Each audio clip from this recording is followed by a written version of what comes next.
Что вы делаете, когда ничего не хочется делать? Как вы заработали первый $1 миллион?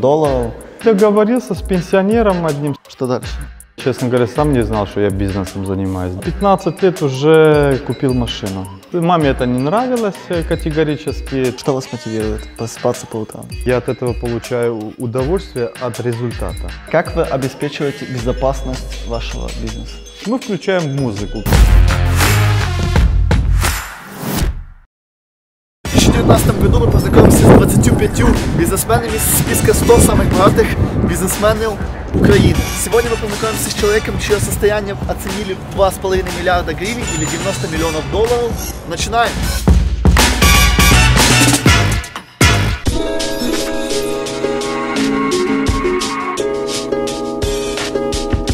Бизнес — это для меня как пятый ребенок.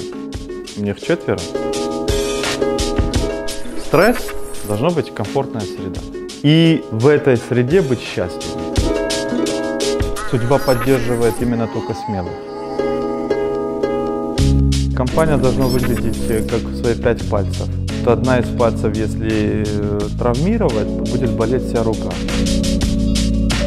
Надо заниматься то, что у тебя получается лучше всего. Что-то одним. Самая выгодная инвестиция однозначно в образование.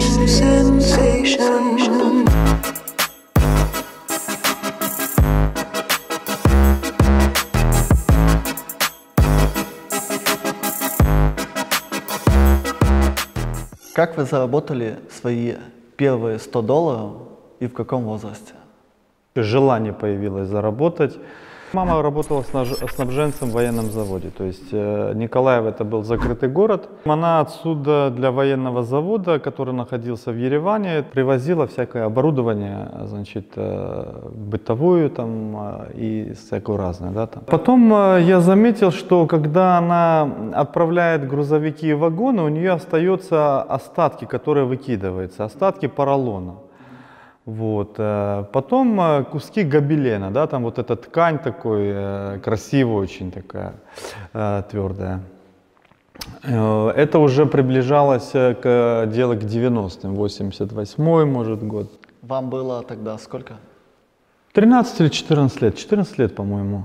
Тогда уже более-менее начинались какие-то комиссионные магазины, да, там свободная торговля. И я поговорил с собственником магазина, значит, это был отец моего товарища, да, там у него был комиссионный такой ларечек, и он там продавал там всякие импортную продукцию, это был большой дефицит на то время. Вот. И я как бы с ним договорился, что я буду делать кресла, там, кушетки такие, знаете, для отдыха. Потом мы сделали диваны в перспективе. И договорился с пенсионером, одним соседом моим, да, который, вот, он был мастер на все руки. Вот. У меня практически сырьевая база, цена была стоимость 0, а в итоге продукт, который я продавал очень хорошо по завышенной цене. Да, там, это была первая партия, там, пару кресел там, и так далее, это был старт, толчок. И я как бы очень хорошо, я помню, я не помню сколько процентов, там в 1000%, наверное, выражалось. Вот, с этих кресел заработал куча денег. В общем-то, потом я эту же сумму оперативно вложил, опять купил уже сам за свои деньги гобелен, поролон. И помню, что именно вот на кушетках были максимальная маржа. Что там, 4 доски, как бы, и сверху вот это поролон, гобелен, и она как бы открывалась. И на нем спали. И вот мы стали массово продавать. Я, по-моему, в 15 лет уже купил машину. Но не имел права на нем ездить, потому что прав не было, не давали мне права. Да. И маме это не нравилось категорически. То есть у меня родители интеллигентные люди. Настаивали, чтобы я учился дальше. Поехали в Москву, значит, чтобы я сдал экзамены, завалил юридический факультет. Вот. Потом мама забрала мне с собой сюда, в Николаев, в командировку. И вот чисто, между прочим, как бы кораблестроительный институт, мы чисто решили попробовать сдать экзамены. И очень неплохо я сдал. Правда, не поступил на первый курс, по баллам прошел на подготовительный факультет, на нулевой курс. И, в общем, история моя оттуда началась с Украины. В 16 лет у вас был штат в 25 человек. Производство мебели, я так понял. Как 16-летний парень управлял старшими в 25, которые были старше на него на много лет? Ну, вы понимаете, тогда понимания бизнеса вообще не было. Я, честно говоря, сам не знал, что я бизнесом занимаюсь. Да? Понимал, что нужны деньги, и я зарабатывал деньги на жизнь. И как бы мы так начали работать, и раздулся у меня автоматически буквально за несколько месяцев штат, да, потому что дедушка один не успевал, он затянул второго, третьего и так далее. Вот такие пенсионеры, они у меня как бы работали. Вот от каждой продажи как бы четко я им платил зарплату. Зарплата в разы была выше, чем на заводах людям платили, да, на то время. И как бы маржинальность очень была такая интересная. Если не ошибаюсь, Генри Форд говорил, я расскажу вам обо всем, кроме того, как заработал свой первый $1 миллион. Как вы заработали первый $1 миллион, наверное, за какой-то промежуток времени, что вы ощутили его либо на счетах, либо ощутили физически? У меня это все произошло где-то в 24 года, и это все произошло очень быстро. Это буквально за несколько месяцев произошло. Деньгами можно решить все. Любые проблемы. Силу денег я почувствовал. Я в свое время начал конвертировать в зарабатывание денег. И истоком у меня стояла именно аграрная тематика. Я начал заниматься сельхозпродукцией, то есть мы покупали нефть, масло дизельное, всякое разное, там продавали или же делали бартер на ферме, ну колхозы тогда были.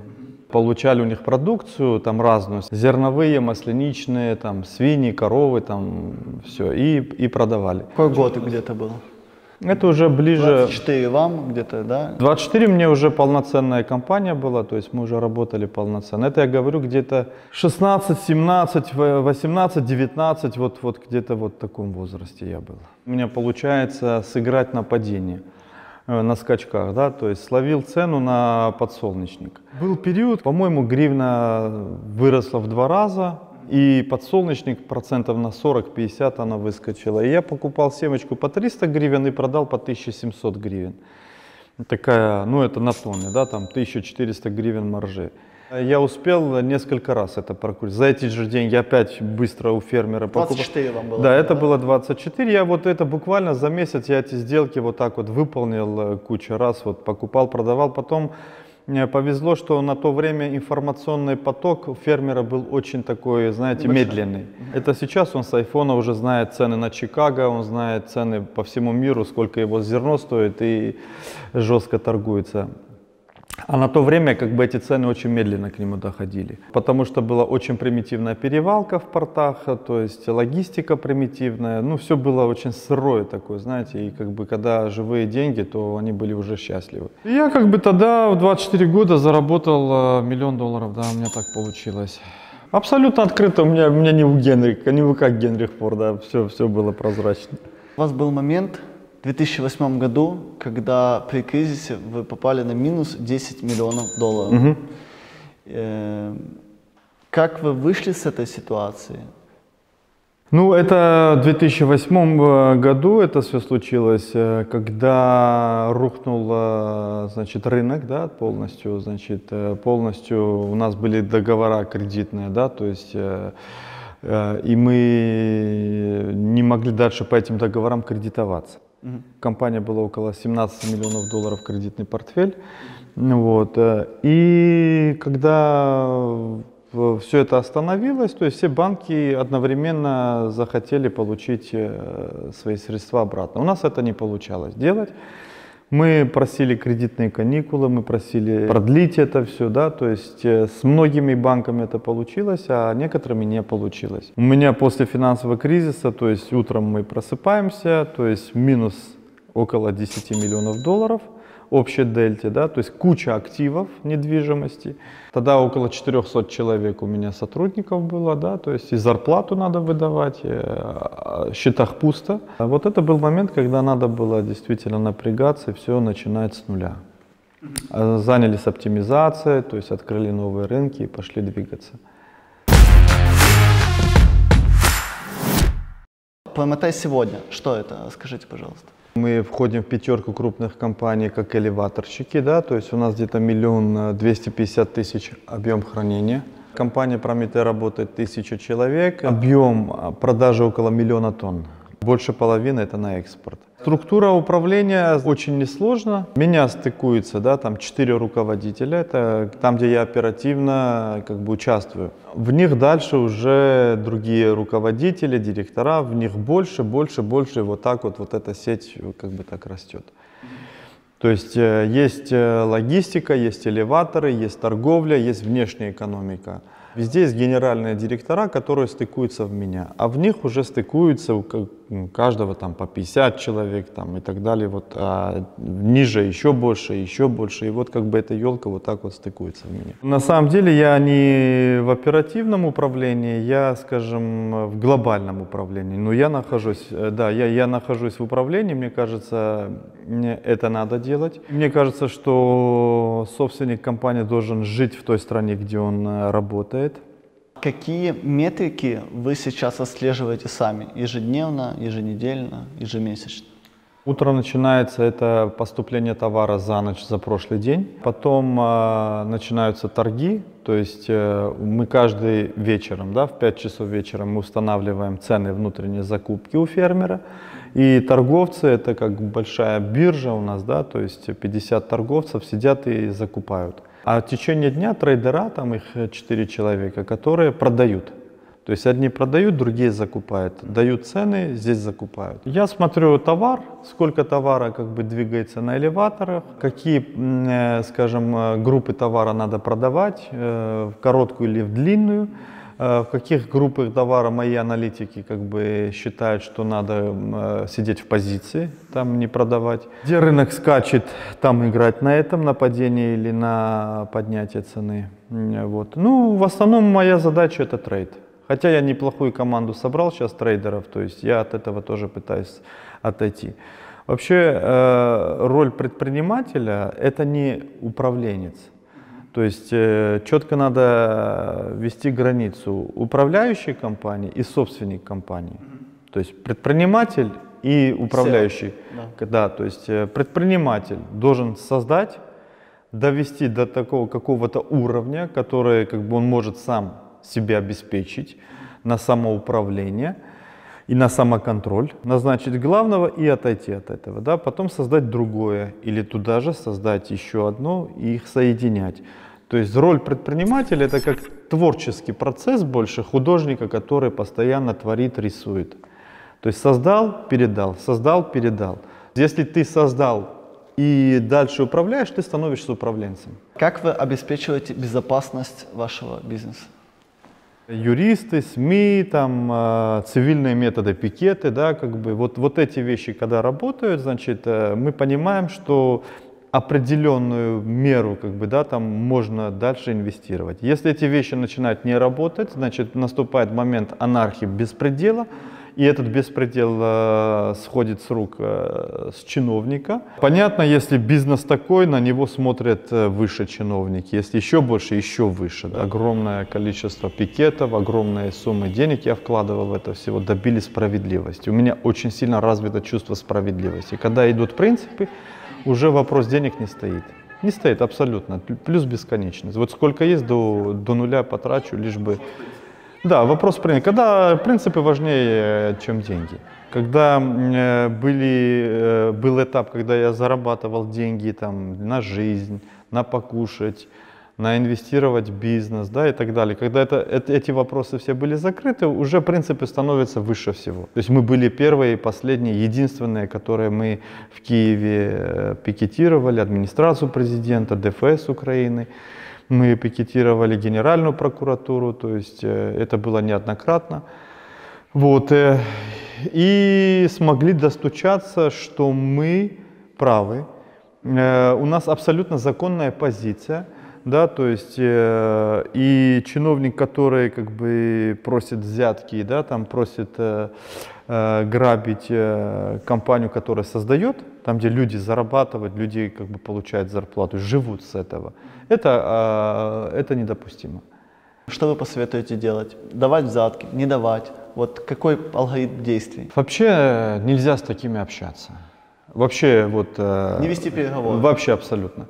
Вообще нельзя, чтобы, если вы предприниматель, вы становитесь для акул объектом для искушения, чтобы проглотили вас, для матерых акул. Поэтому, скажем, от всех этих акул отбиваться будет очень сложно. Лучше полностью закрыть контакт с любым чиновником. Это если налоговая, это если прокуратура, это абсолютно любой фискальный орган. То есть надо переходить абсолютно легальное поле. Прозрачность бизнеса. Прозрачно, это, к сожалению, в нашей стране атакует и прозрачный бизнес, да, то есть по беспределу, и вымогают деньги. И рассчитывают на то, что, допустим, многие боятся и сразу идут на поклон и с ними рассчитываются. Этого делать нельзя. Сразу надо закрыться, подключать СМИ, адвокатов, дорогих, то есть потратить лучше на это деньги. Это намного будет дешевле, и в будущем будут вас бояться и уважать, и ваш бизнес как бы будет в безопасности. Жизнь, опыт показывает, что это работает, и, в общем-то, судьба поддерживает именно только смелых. Позиция такая, то есть мы не должны бежать, чтобы за нами никто не гонялся. То есть если кто-то бежит, всегда найдется тот, который будет догонять. Я прочел, что вы иногда берете телефон, звоните с чужого номера, чтобы проверить, насколько хорошо работают менеджеры. Да, когда вы часто последний делаю. раз это сделали? Я эту функцию как бы тоже понимаю, что я делаю очень медленно, потому что один человек не может охвачивать, да, все это. Эту функцию я тоже передал группе ревизоров. Около 10 человек, значит, которые полностью контролируют взаимоотношения между компаниями. На каждого сотрудника в компании есть служебные обязанности, инструкции. Вот. Ревизорные наши контролируют, как эти служебные обязанности никто не нарушает, выполняют исправно, и компании между собой, как они задействованы. Да, то есть это разные юридические структуры, которые стыкуются опять-таки во мне. Они между собой тоже должны как бы очень правильно работать и выполнять договорные отношения между собой. За этим всем стоит параллельно со мной ревизионная группа, которая подчиняется мне. Как вы мотивируете ключевых сотрудников? Не деньгами 100%. Это же один из этапов, там уже не деньги играют роль. В компании должно быть дух, цель, объединяющее звено. Человек должен выходить на работу не ради своей зарплаты, да, то есть он должен получать удовольствие от продела, он должен видеть результат. А результат — это прибыль. Она абсолютно открытая для всех моих сотрудников. И каждый человек, вплоть до уборщицы, они все понимают, что работает ради одной цели. Ради прибыли, ради создания, допустим, еще одного элеватора, там, еще одного отдела, там, появляется отдел, все вместе радуемся, все вместе искушаем как бы победу там, и так далее, проблема, все вместе страдаем. То есть вот эти вещи как бы должны работать. Не должно быть, знаете, вот пришел на работу, рабочий день закончился, закрыл двери, все проблемы там остались, душа не болит. Что происходит в сети нашей компании, мне не интересно. Компания должна выглядеть как свои 5 пальцев. Вот одна из пальцев, если травмировать, будет болеть вся рука. Компания должна болеть из-за того, что кто-то один страдает. Какой-то из органов страдает в компании. Они все должны вместе собираться, потому что в промежутке какое-то времени будет болеть вся компания. Поэтому лучше вместе, пока что все не болеют, как бы собраться вылечить эту проблему и дальше двигаться дальше. Какая ваша самая сильная черта?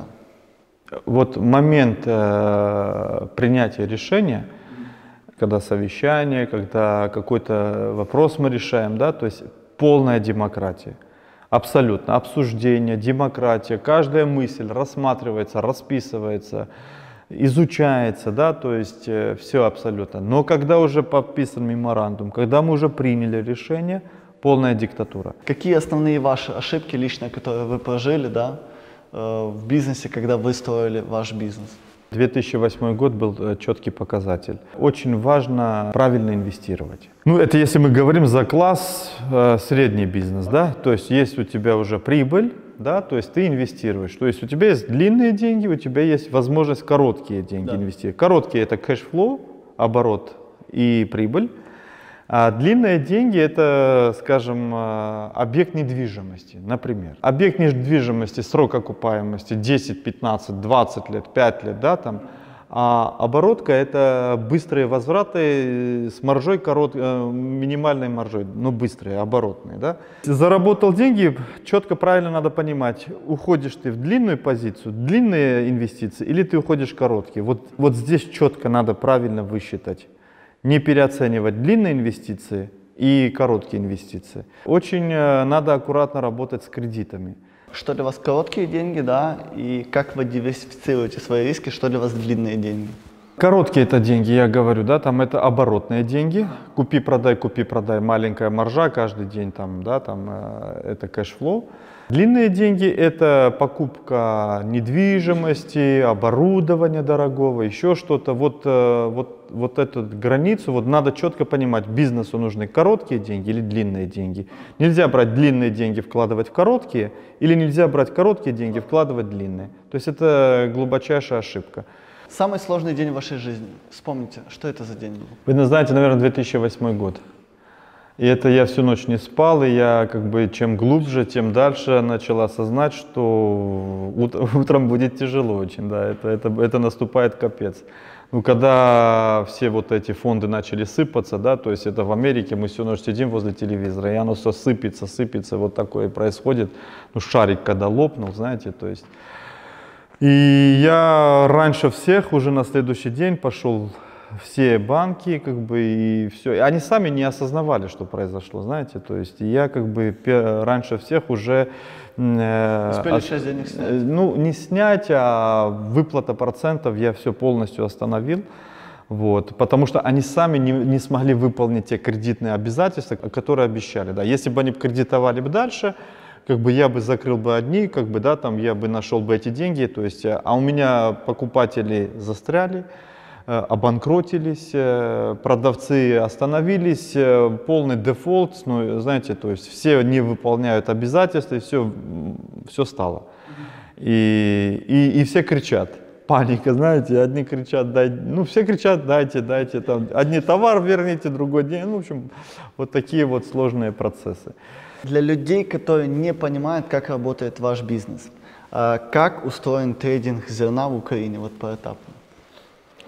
Там очень много профессиональных бизнес-моментов, да, то есть мы говорили в общем за бизнес. Украина – это аграрная страна с огромным потенциалом, да, с огромным. Мы, вот 90-е годы, я помню, что мы выходили на 15 миллионов тонн годового оборота. Сейчас, в этом году, рекорд опять мы установили, вышли на 68 миллионов тонн. В ближайшие 4-5 лет, я думаю, мы выйдем на 100 миллионов тонн. И потенциал еще двигаться дальше. Огромный потенциал в нашей стране, хватит всем.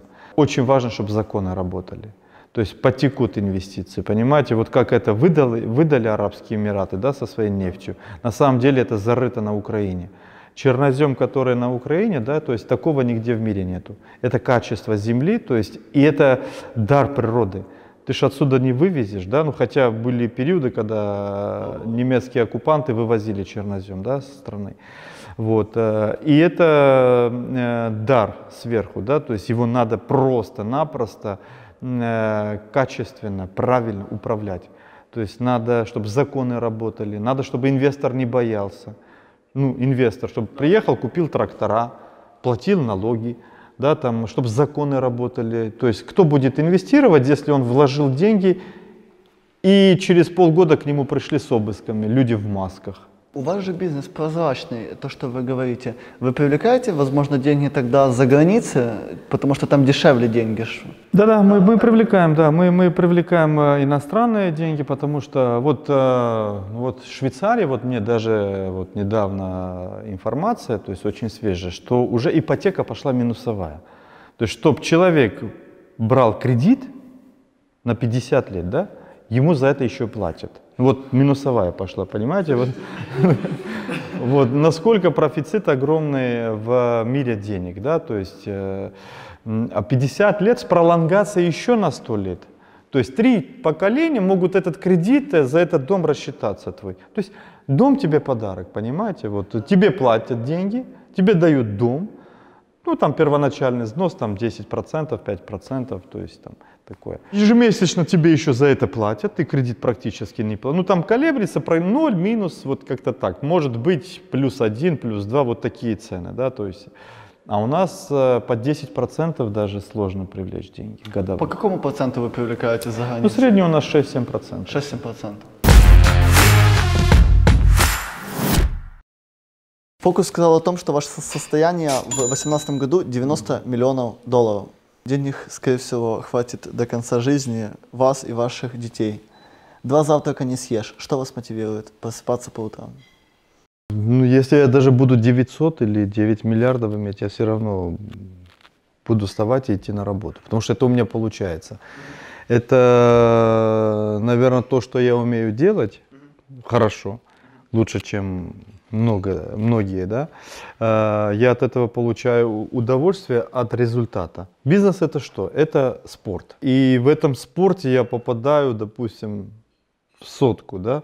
А вот, допустим, быть профессиональным поваром я таких результатов не выдам. Поэтому надо заниматься то, что у тебя получается лучше всего. Что-то одним. Надо разобраться с самим собой, что у тебя лучше всего получается, чем у других. Где ты можешь быть первым, где ты можешь попасть в 10-ку, 100-ку или еще там. Какие ты вещи можешь делать уникальные. Что для тебя включает какие-то эмоции, что тебе дает адреналин. Самая выгодная инвестиция однозначно в образование своих детей. Это не мораль, это не философия, это четкий коммерческий вопрос. И мой ответ — это коммерческий. Вот яркий пример, да? Старшему я уже предложил абсолютно, мне не интересно, ну, кроме законных путей, то есть он учится в Сан-Галанте, очень серьезном институте. Там Кличко, по-моему, даже читает лекции. Это номер 1 по экономике Сан-Галант. Он поступил в бюджетные Швейцарии. То есть, на бюджет, да. То есть это институт, он лучше, чем Кембридж, Оксфорд. То есть он занимает первое место по экономике мировом.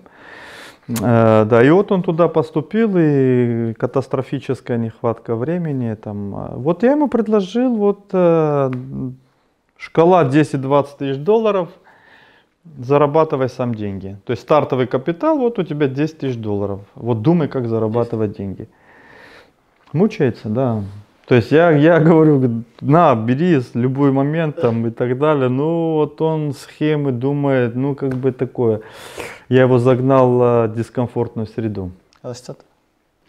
Да, растет, но пока он борется, знаете, вот пока коммерческая жизнь, научная жизнь, он очень сильно в науке сейчас, в учебе, да, там. Может человек получить хорошее образование, стать там миллионером, миллиардером, там, мультимиллионером, да, там, хорошим человеком, полезным для общества, доктором, профессором, художником. Если у него не будет хорошее образование, у него не будет правильное окружение, а его программа, генефон, заложена хорошие, да, там, вещи, он не выдаст. Только путем образования, правильного окружения он выдаст хороший результат. Заставляю их пройти тот путь, который я прошел. 13 лет бизнес. 12 лет свой личный бюджет, зарабатывать. У меня четкая шкала за каждую оценку детей определенную сумму. У них должен быть свобода, то есть именно в денежном выражении появиться свой бюджет и какое-то личное пространство, самостоятельность. То есть они должны в этом возрасте уже в 13 лет, 12, 14 лет иметь какую-то самостоятельность, дозированную. И понимать, что они с этим делают. Чтобы они начали ценить время, ценить деньги. Вот вы сказали, важная роль окружения, да, какое он сформирует окружение. Много у вас людей из списка 100 Forbes там, или 100 Focus, ваше окружение, да, и как вы формируете его? Я, честно, не смотрю этот список, вот, я просто периодически дети показывают, где я оказываюсь. Но опять-таки я максимально стараюсь общаться, найти, исчерпать людей, которые смогли сделать лучше, чем я, умеют лучше, чем я, зарабатывают больше, чем я. Я у них учусь абсолютно всему. Принятие решения, образ мышления, то есть историю, как у них день проходит, жестикуляцию, все, абсолютно все пропитываю. Потому что что-то они видят, что я не вижу. Эти же деньги вокруг нас ходят, знаете, то есть надо их просто ловить. То есть они знают, как это делать лучше. Поэтому, если хочешь стать лучше, надо общаться всегда с лучшими. Как он справляется с завистью украинского народа и неприязни богатых людей в нашей культуре? Я эту проблему понимаю, я эту проблему чувствую, но путем СМИ в открытую я всегда говорю, что у меня есть благотворительный фонд, да, то есть мы каждый месяц, более 500 человек, мы постоянно помогаем.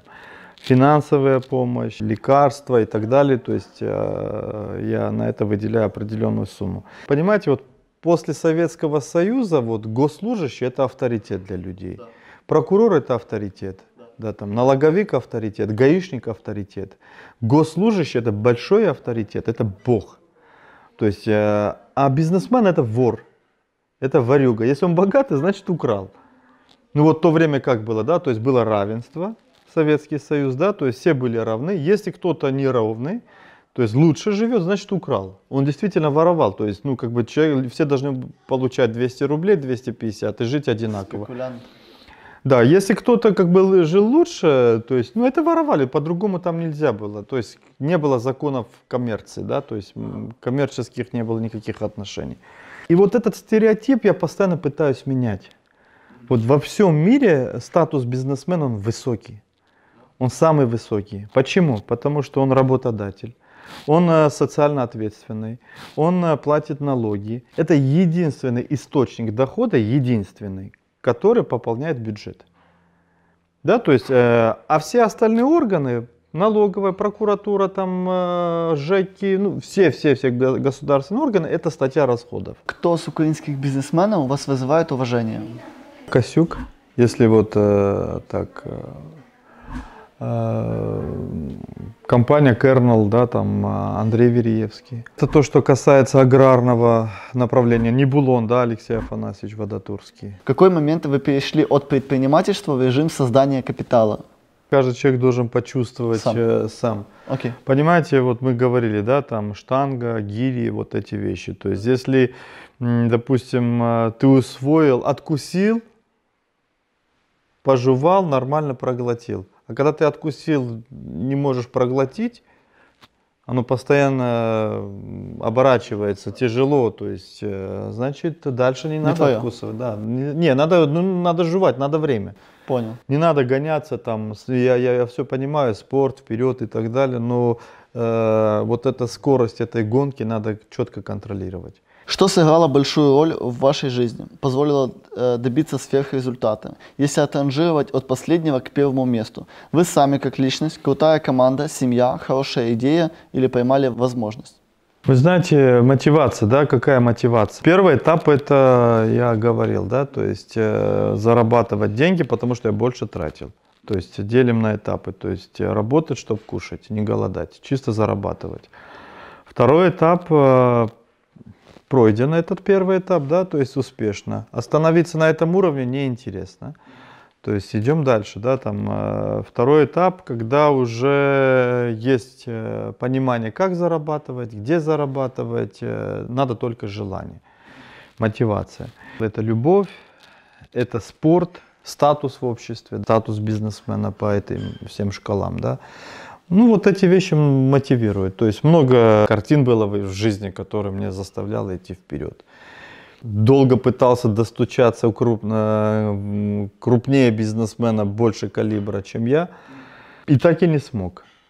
Он не находил на меня время постоянно, знаете. То есть, и после того, как я 2 часа просидел у него в приемной, четко дал себе программу. Придет время, и он придет ко мне сам. И мне будет сидеть в приемной. И это случилось через 9 лет. Мне воспитание другое, я не дал ему 2 часа просидеть у меня в приемной, да, то есть, но я этого добился. Вот это была мотивация, вот, мощная. Я к этому шел 9 лет. Напомните, кто это был? Не скажу. Информация скрытая. Не я был, если бы не спросил. Да, информация скрытая. Не, это уже история, это уже такое, знаете, много все потекло и так далее. Но я все-таки этого добился. То есть, вот мотивация, была определенная мотивация. Семья. какие-то роскошные вещи, да, то есть и оценка, правильная оценка, да, то есть оценка цифрами, оценка общества, своя оценка и так далее. Деньги это мерило, да, там этой оценки, да, то есть вот это хорошие оценки позволяют понимать, что ты делаешь, ты что-то лучше, хорошо ты делаешь, и надо за это держаться. Как вы справляетесь с завистью украинского народа к богатым людям? Презентую постоянно статус бизнесмена. То есть насколько он важен в обществе. Мы говорили, да, то есть это единственная статья дохода для нашего государства, это важный момент. И единственная категория людей, которые создают. Да, то есть все остальные статьи, там органы государства, они все затратные. Я считаю, что их нельзя воспринимать как за воров, за грабителей и так далее. Счастлив ли он? Наверное, да. Потому что я тоже очень часто себе пытаюсь этот вопрос создать, да, там на каждом этапе, да, там очень часто. То есть, если я это сделаю, это моя комфортная, буду ли я счастлив? Комфортная ли будет моя среда? Как я себя буду чувствовать? То есть, потому что мы говорим, да, там цифры, вот это, да, там, это мерило, да, то есть, если выйду я еще на один ступень выше, будет ли это для меня комфортно, да, то есть появятся обязательства, там, бюджет, зарплата, налоги еще станут больше, справлюсь ли я с этим. То есть если это мне будет заставлять нервничать, я глубоко уйду в себе, там, я буду как бы терять позитив там, и так далее, и так далее. То есть если я буду как бы, ну, стану негативным, да, то есть у меня постоянно будет депрессия, да, то есть надо понимать, что именно эта цифра, эта математика, я еще не созрел к этому. То есть надо время, чтобы я созрел как бы к этим цифрам. Поэтому цифры, они тоже как бы, да, там очень имеют хорошее свойство воспитывать. Да, то есть если ты перешагнул, да, там от природы цифру, которая не твоя, то есть эта цифра тебя накажет. Как? Постигнет или болезнь, или банкротство, или же будет страдать семья, здоровье. Ну что-то будет страдать однозначно, это не будет комфортная среда. Ну я так воспринимаю, я должен успеть везде. И в семье, и в бизнесе, и в спорте. 4 детей, они все должны иметь достаточно внимания, достаточное воспитание, чтобы понимать вкус семьи тоже, да, потому что в дальнейшем они будущие отцы или матеря, да, там, и точно так они будут свою империю строить, свою семью строить. Поэтому они как бы должны пропитывать любовь. А дети без любви, это, которые растут без любви, это совсем разные дети. На чем вы ездите чаще всего? Ну, у меня автопарк большой, я автолюбитель на самом деле. У меня Майбах, у меня практически вся коллекция Мерседесов.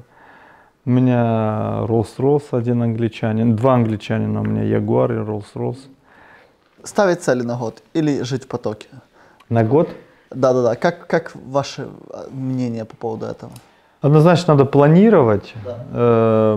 Вообще тема потока вообще для меня непонятна. То есть все надо планировать. Планировать время, планировать деньги, планировать инвестиции на месяц, на 2, на 3, на год, на 5 лет, на 10 лет. Мечтать о большем, но планировать. То есть всегда надо планировать.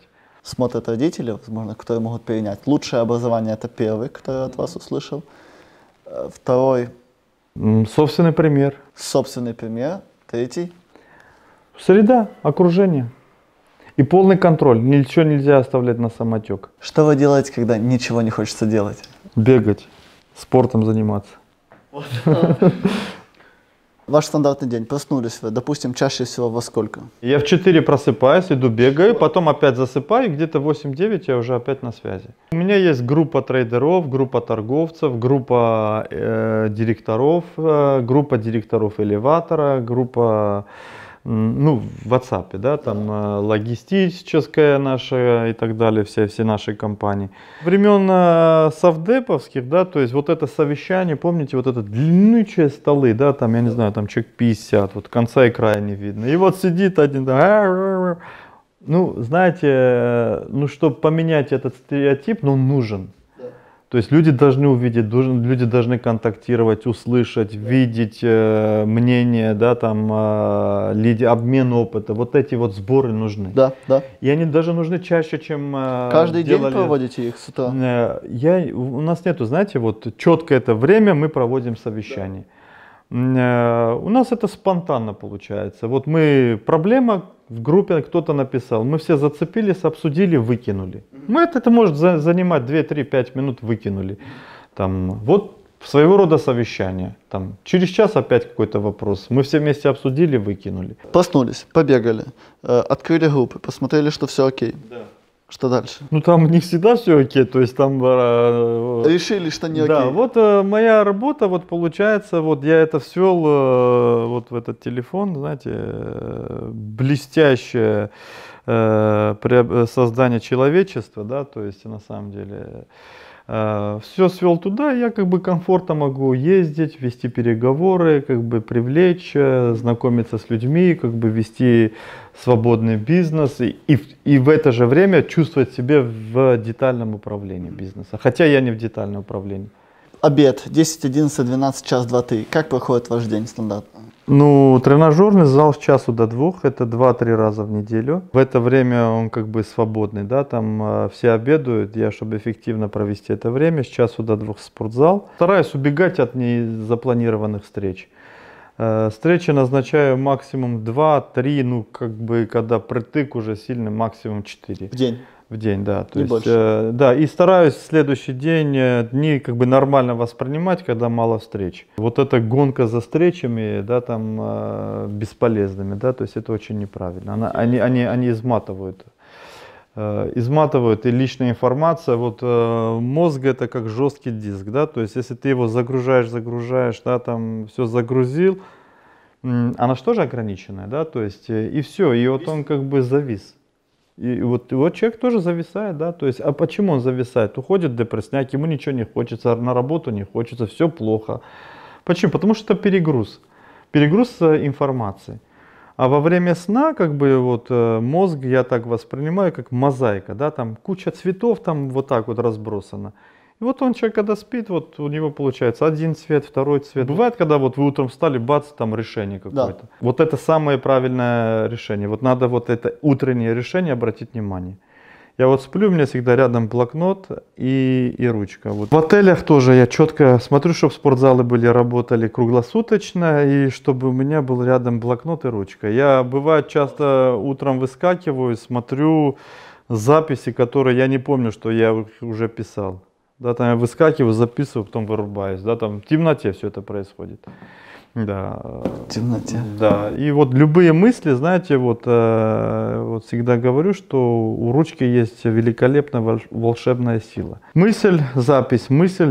То есть ты не пишешь, чтобы потом читать, ты это опечатываешь в голове. То есть ты даешь себе программу. Да, потому что тебе это важно, чтобы ты не забыл. Если написал, значит это важно. Какая-то проблема, взял и тупо расписал эту проблему. Да, там все, что в голову пришел вокруг этой темы, пишешь, да, там. Начинаешь фокусировать, лишнее отбрасывать, оставлять важное, да, там.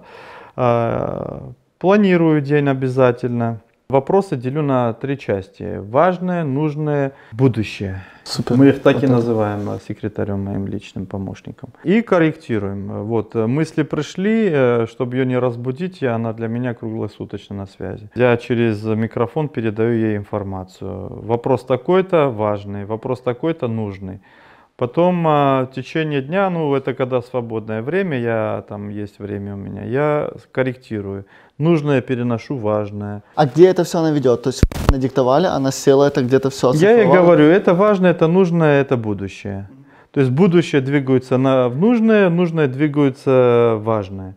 Или же вопросы просто вычеркиваются сами по себе. Где ведется учет вопросов и как контролируется их исполнение? Тупо она печатает на бумаге. Ну, в телефоне не сильно воспринимает, от экрана устаешь и не так серьезно его воспринимаешь его. То есть она печатает и отправляет мне эту бумагу, я с собой ношу.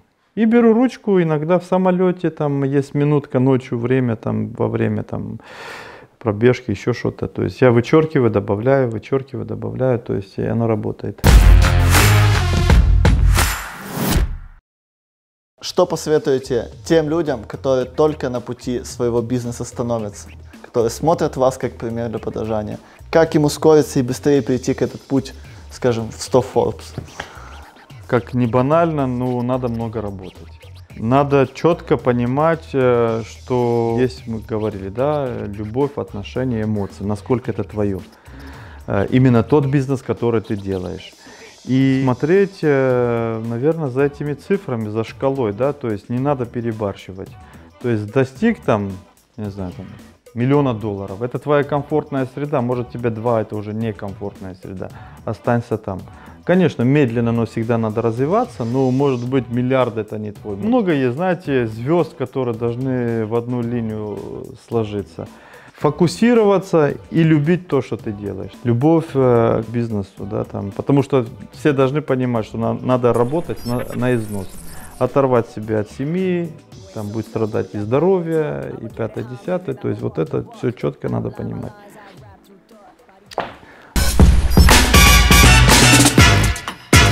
Всем привет, это Сергей Сергеенко. Спасибо, что вы на канале Young Business Club. Как и обещал, когда Андрей брал у меня интервью в Австралии около месяца назад, мы обещали разыграть 0,1 битка тому, чьи бизнес-идея в комментариях будет самая крутая и лучше и больше всего нам понравится. Итак, мы прочитали все бизнес-идеи, все комментарии. Спасибо большое, что вы комментируете, спасибо большое, что вы смотрите этот канал. Мне кажется, это очень хорошая идея. И, короче, мы пришли, кстати, большинство идей мега крутые, классные, хорошие. Ребята, продолжайте делать, что вы делаете, достигая своих целей и так далее. Но пришлось выбрать одного, и этот один, это Богдан Попадюк из города Хмельницкий. К сожалению, никогда не был в городе Хмельницкий, но уверен, там классно, и как бы всем привет оттуда. Почему Богдан? Потому что он написал, что он хочет помочь жене делать handmade, я так понимаю, это может быть там маленькие какие-нибудь побрякушки или какое-нибудь мыло, там, ну, не важно. И так как сумма относительно небольшая, всего 0,1 битка, я считаю, что на самом деле использовать 0,1 битка можно что-то начать в плане хендмейда и что-то в этом достичь. Также он хочет помогать малообеспеченным и пенсионерам и инвалидам делать хендмейд. И мне кажется, это очень хорошая идея, и мне кажется, у него все получится. Так что, ребята, спасибо большое. Всем привет. Андрей, оставайся на высоте таким же классным. Удачи!